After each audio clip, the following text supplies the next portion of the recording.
Selamat pagi dan salam sejahtera. Yang terhormat Bapak Ibu dosen penguji, perkenalkan saya peserta PPG Daljab kategori 1 tahap 2 dengan LPTK Universitas Palangkaraya.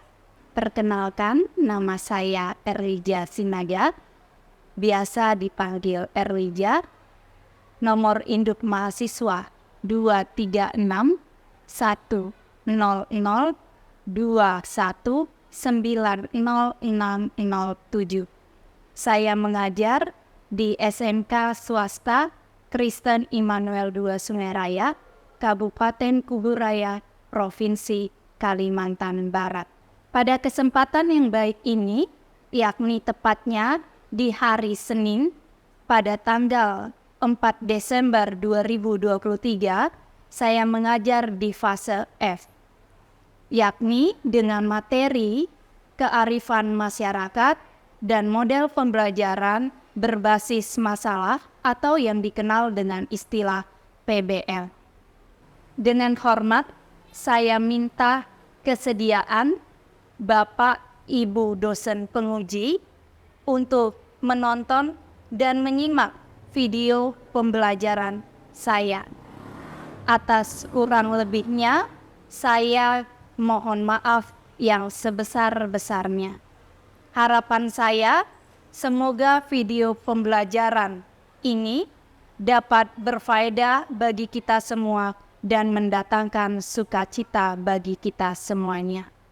Selamat pagi dan salam sejahtera. Terima kasih.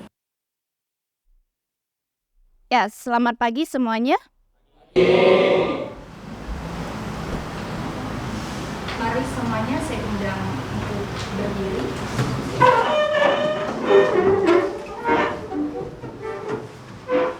Sebelum memulai pembelajaran pada hari ini, siapkan hati dan pikiran.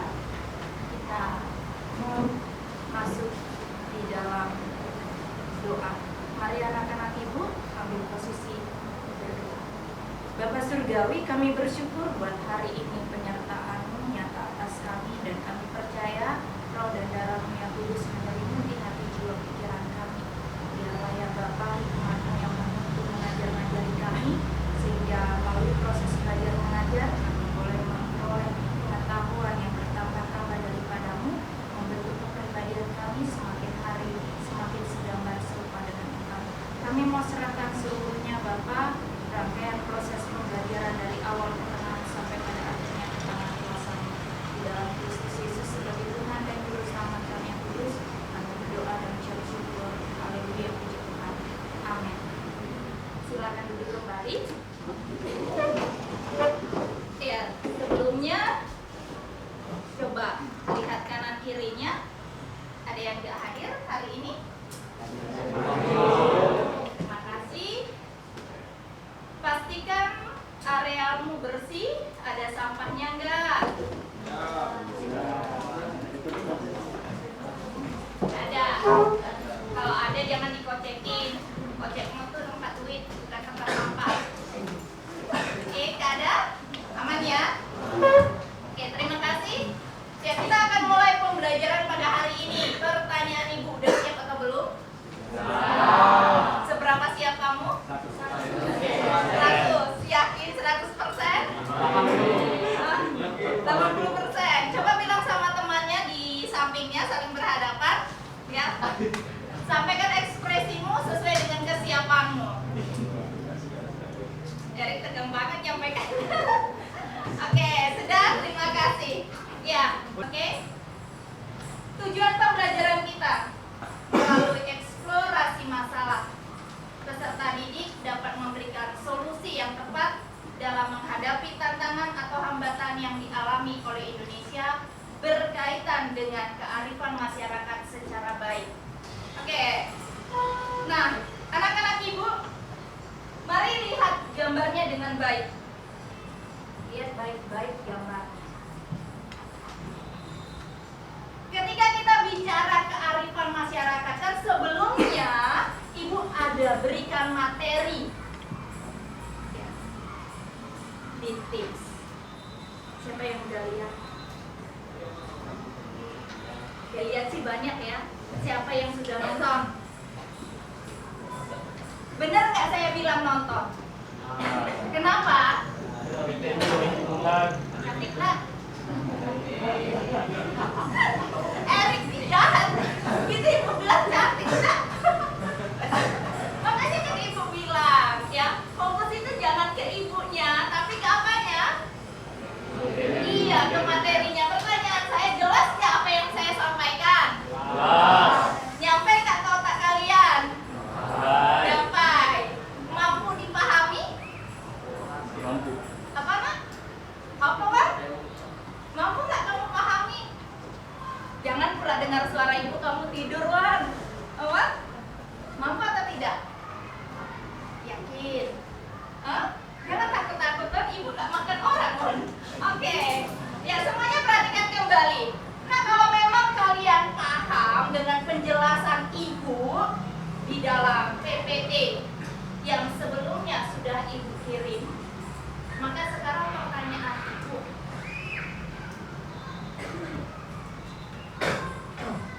apa yang dimaksud dengan kearifan masyarakat? Nah, silakan. Kearifan masyarakat adalah sebuah kumpulan nilai, norma, dan juga pengetahuan yang berkembang dalam suatu kelompok sosial. Kearifan masyarakat ini juga termasuk sebagai cara pandang orang dalam hidup, dan juga cerminan dalam hidupnya, dan juga kebijaksanaan yang turun temurun dari misalnya generasi yang sebelumnya ke generasi selanjutnya. Oke, terima kasih. Nah, kalau begitu kita kaitkan dengan materi sebelumnya ya.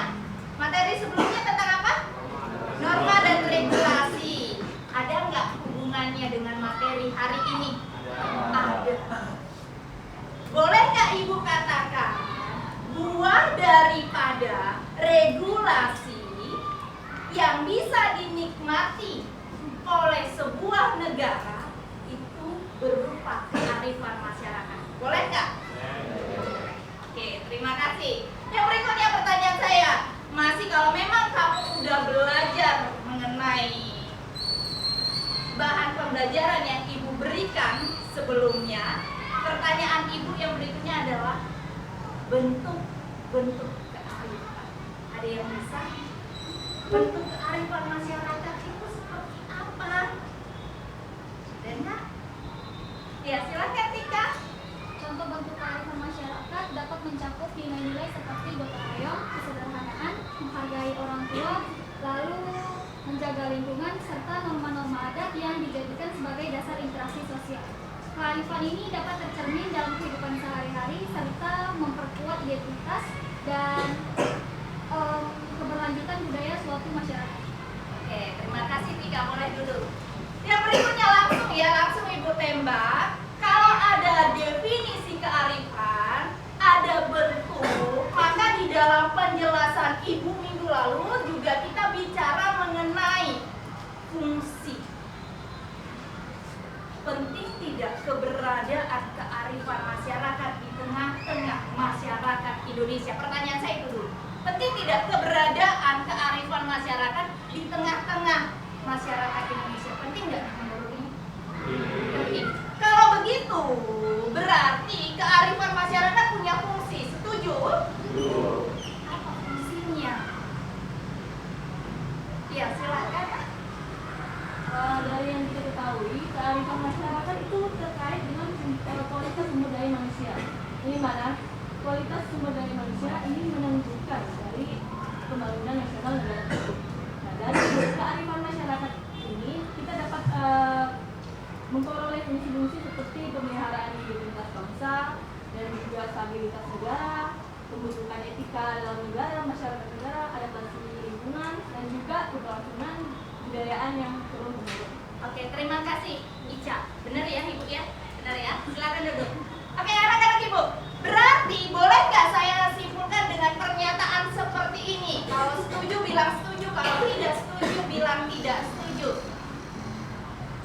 Kearifan masyarakat merupakan salah satu hal yang sangat penting untuk disikapi di tengah-tengah keberagaman masyarakat ada di Indonesia.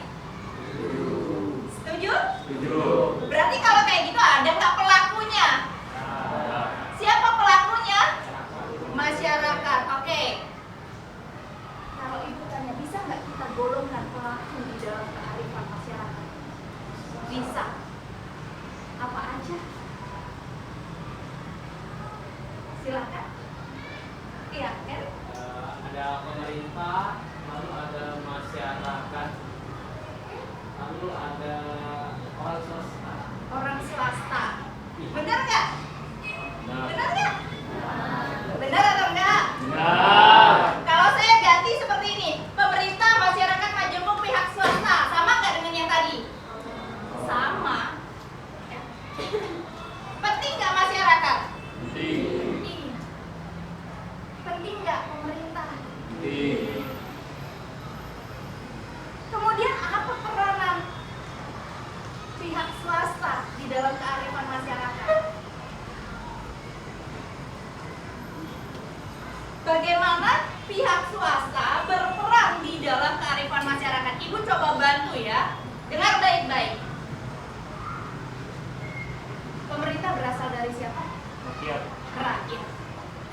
Berarti di sini rakyat berperan di dalam kearifan. Benar ya? Kemudian pemerintah buat undang-undang. Setuju? Setuju. Undang-undang itu untuk tertibkan masyarakat. Pertanyaan saya, undang-undang itu melibatkan masyarakat tidak di dalam pembuatannya? Melibatkan. Nah, kalau begitu, pemerintah bekerja itu berdasarkan suara siapa sebenarnya? Rakyat. Suara rakyat. Berarti tujuan pemerintah bekerja untuk siapa? Rakyat. Di dalam pembukaan UUD 45 ada tujuan nasional. Salah satu tujuan nasional adalah mensejahterakan seluruh rakyat Indonesia. Mensejahterakan kamu dan saya. Kita akan masuk kepada penugasan kelompok. Dan di sini kalian terbagi ke dalam kelompok besar. Kemarin ibu sudah infokan ini untuk pembagian kelompok. Ada yang nggak tahu kelompoknya? Tahu ya? Tahu atau enggak? Tahu. Oke. Pembagian kelompok bisa dipahami? Mari anak-anak ibu, silakan duduk bersama kelompoknya. Saya arahkan sebentar. Kelompok 1 itu berada di depan sini. Kelompok 2, kelompok 3, 4, baru 5 di sana. Setuju ya? Paham? Oke, silakan.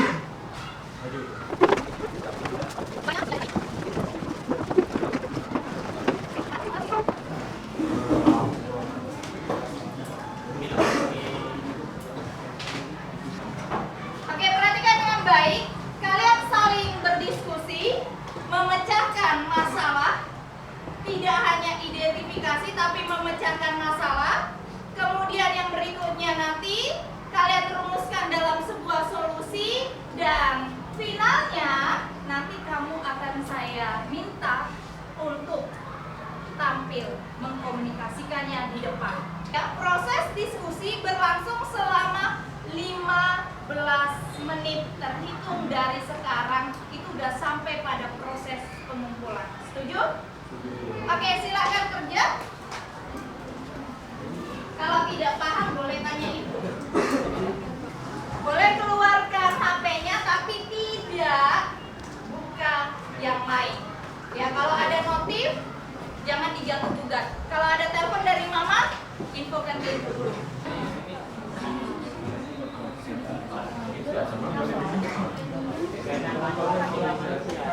Jadi disebabkan dari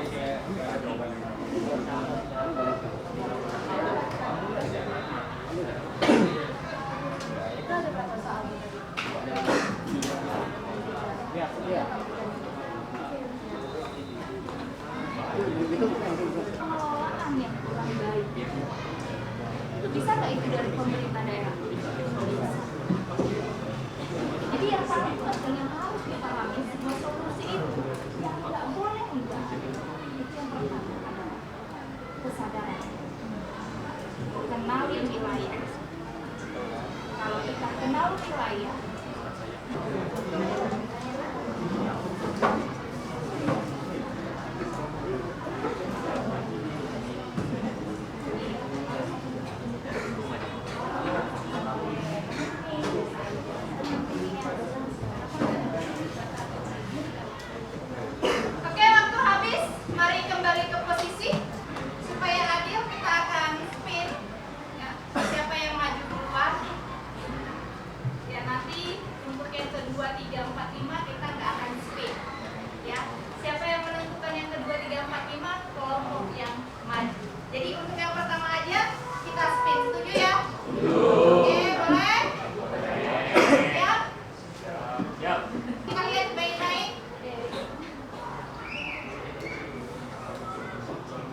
Teman-teman, kalian bisa nengok dari dua gambar ini.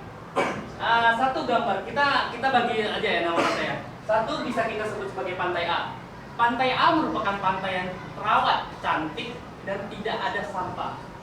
Walaupun ada, itu hanya sedikit. Sedangkan pantai B merupakan salah satu pantai yang kurang terawat, banyak sampah di sekitar pantainya. Kenapa dua hal itu bisa terjadi? Dari teman-teman ada yang tahu tidak? Karena tidak dirawat oleh masyarakat sekitar. Betul. Teman-teman, kearifan masyarakat ini tidak hanya menyangkut norma, nilai maupun keterampilan yang berkembang dalam sekelompok masyarakat, dan juga berkaitan juga dengan cara pandang maupun cara bertindak dari sekelompok masyarakat. Seperti yang kita ketahui, Indonesia kaya akan keberagaman. Keberagaman tersebut tidak hanya menyangkut pada adat istiadat, bahasa, dan lain sebagainya, tapi juga berpengaruh kepada hal kepribadian, cara berpikir maupun cara bertindak masyarakat sendiri. Pada bagian pertama, saya akan menjelaskan tentang perbedaan situasi. Kedua gambar tersebut tentu saja memiliki perbedaan sangat mencolok dilihat dari sisi kebersihannya. Pada gambar pertama menunjukkan bahwa pantai tersebut kondisinya sangat bersih dan tampak terawat. Sedangkan pada gambar kedua, pantai tersebut terlihat banyak tumpukan sampah dan tidak terawat. Kemudian di bagian analisis situasi yang telah kami tentukan, berdasarkan kedua gambar tersebut, kita dapat mengetahui bahwa gambar pertama, pantai itu benar-benar bersih. Selanjutnya, sebelum kita membandingkan dari kedua gambar tersebut, kita harus terlebih dahulu mengetahui kearifan masyarakat. Kearifan masyarakat adalah sebuah atau merupakan nilai, norma, dan pengetahuan yang merupakan bagian dari dalam masyarakat tersebut dan tidak dapat dipisahkan, sehingga diwariskan secara turun-temurun dari generasi ke generasi. Lalu, kearifan masyarakat yang ada di Indonesia ini juga beragam dan berbeda-beda. Hal inilah yang menyebabkan hal ini disebabkan karena kondisi geografis, tantangan, dan kebutuhan dari setiap individu. Jadi kita membahas mengenai dua gambar, yaitu di gambar pertama ini ada gambar pantai yang terlihat bersih, lalu ada gambar yang kedua itu gambar pantai yang cukup kotor. Nah, dari sini perbedaannya sudah jelas sekali bahwa perbedaannya itu ada pada kondisi kebersihan pantai tersebut. Nah, bagaimana sih kok bisa terjadi pantai yang bersih dan pantai yang tidak bersih?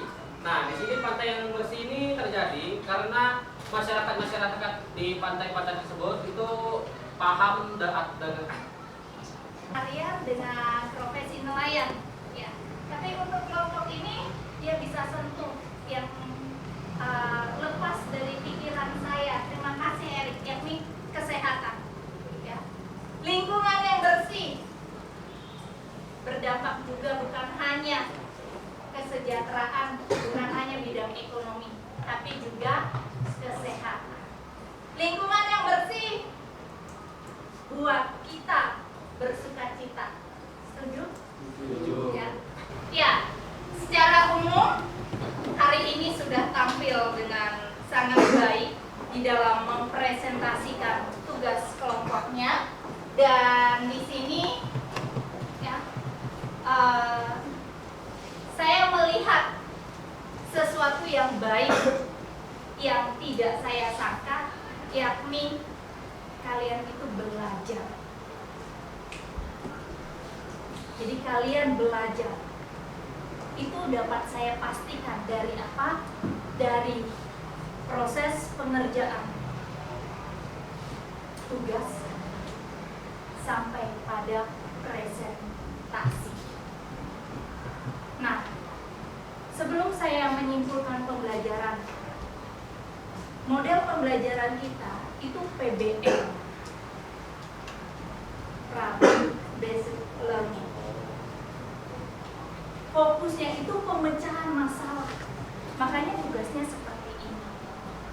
Dalam diskusi kelompok, kamu mengidentifikasi masalah, memecahkan masalah, dan menentukan solusi. Dan sekali lagi, jempol saya untuk kalian. Mampu kalian lakukan dengan baik. Beri aplaus untuk kalian. Saya mau tanya, ada nggak pengalaman yang kamu dapat dari pembelajaran kali ini? Ada. Yuk berdiri semuanya.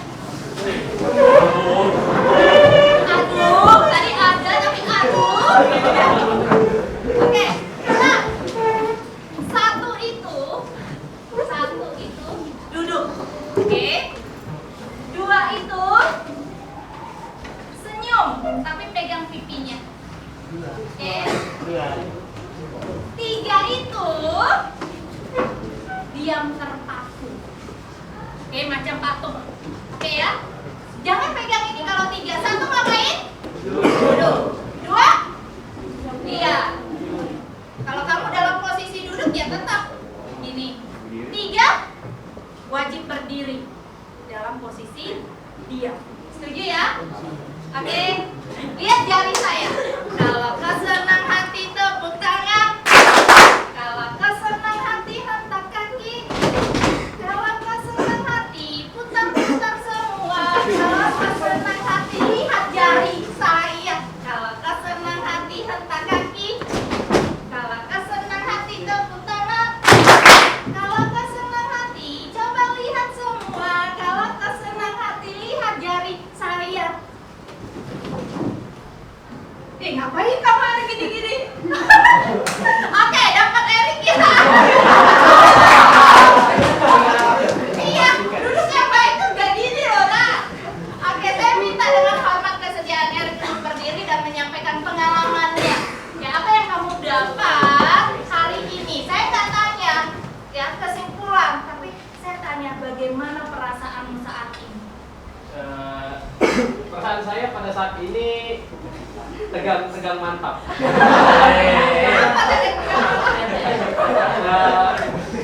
Karena memang ya, kayak harus mempelajari suatu pelajaran lagi gitu kan. Jadi kan kayak tiba-tiba dipilih menjadi presentator gitu. Jadi saya kan kayak masih belum siap. Tapi bisa nggak? Bisa nggak menurut kalian? Bisa, mari beri aplaus dong. Boleh tunjuk satu cewek Erik untuk menyampaikan pengalamannya. Ya, perasaannya ya, proses pembelajaran ini. Nggak ada bestinya. Tiga. Oke, Tika silahkan. Perasaan saya mengikuti pelajaran hari ini, saya merasa senang, agak tegang juga karena tadi itu kami mengerjakannya tuh secara cepat 15 menit ya Bu. Terus saya mendapatkan rasa bekerja samanya dari kelompok saya. Terima kasih untuk kelompok saya. Oke, beri aplaus dong. Untuk kesimpulan materi. Oke, silakan Febri. Terima kasih. Jadi kesimpulannya tuh bahwa kearifan masyarakat merupakan nilai, norma, dan pengetahuan yang membentuk suatu identitas dalam suatu komunitas. Dan peran pemerintah, masyarakat, dan sektor swasta sangat penting dibutuhkan karena untuk menjaga, mengembangkan, dan memanfaatkan kearifan lokal yang ada. Juga kolaborasi antara ketiga entitas ini sangat diperlukan agar untuk memastikan bahwa pembangunan dan perkembangan tidak hanya berfokus pada bidang ekonomi, tapi juga berfokus kepada pelestarian budaya dan lingkungan, sehingga menciptakan masyarakat yang berdaya saing, berkelanjutan, memiliki nilai akar-akar nilai norma. Sekian aja. Terima kasih. Jangan ketawa. Oke, terima kasih. Silakan duduk. Yuk beri plus kembali. Nah, ada 3 kesimpulan secara garis besar. Ibu tegaskan kembali. Ada 3 pelaku, ya, dengan kedudukan yang berbeda, tapi disatukan dalam satu. Apa itu? Masyarakat. Pemerintah masyarakat.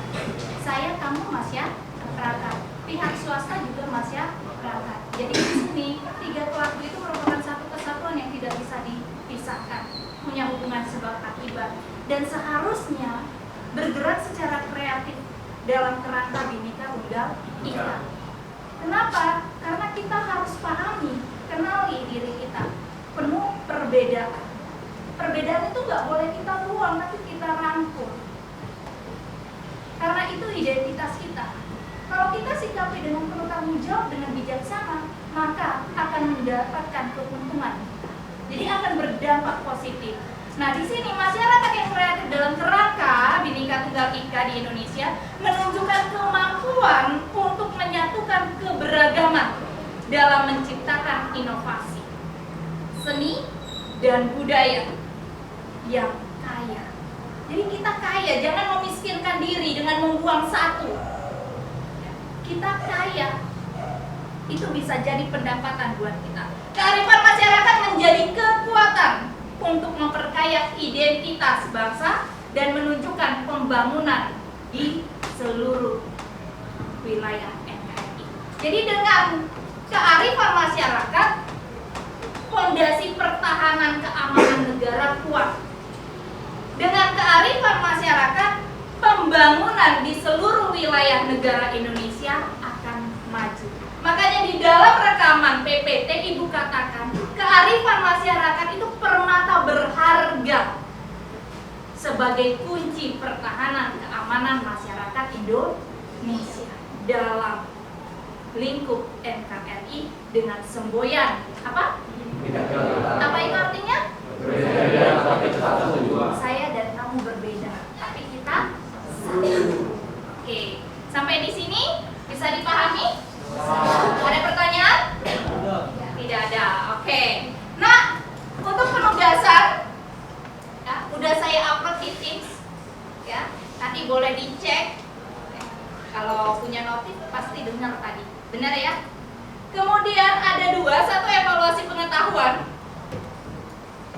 dibaca, baru dikerjakan. Kemudian yang kedua, itu refleksi. Refleksi ini perasaan kamu di dalam pembelajaran. Perhatikan komponen pertanyaannya, baru kasih simbol biru. Kasih warna pada simbol tersebut. Warna apa? Warna biru. Ingat ya, warna apa? Biru. Jangan kasih warna merah. Kasih warna biru. Oke?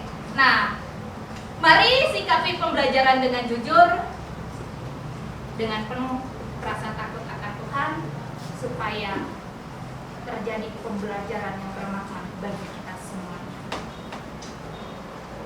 Sampai di sini, ada yang mau ditanyakan?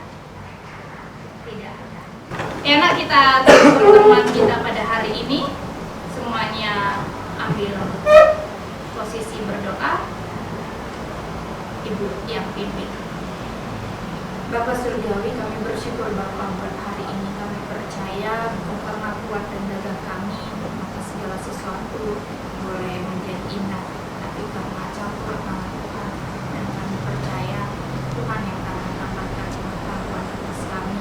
Tuhan membentuk kami semakin hari per hari menjadi lebih baik. Dan biarlah apa yang kami dapatkan hari ini boleh berguna bagi hidup kami. Dan lewat apa yang kami lakukan, lewat apa yang kami perkatakan, kami boleh menjadi pribadi yang menyukakan hati Tuhan. Sehingga benar-benar lewat hidup kami boleh menjadi alat yang Tuhan pakai untuk menjadi berkat bagi banyak orang, khususnya orang di sekeliling kami. Bapa, pimpin kami, sertai langkah kaki kami di dalam segala aktivitas berikutnya. Tuhan tetap campur tangan. Ampuni dosa pelanggaran kami, tebus kami dengan darah yang kudus, sehingga benar-benar kami Bapa layak di hadapan-Mu, menjadi cuma kami yang senantiasa berjaga dan berkhidmat. Di dalam Kristus Yesus kami berdoa dan mengucap syukur. Haleluya, puji Tuhan. Amin. Oke, silakan disiapkan. Beri salam.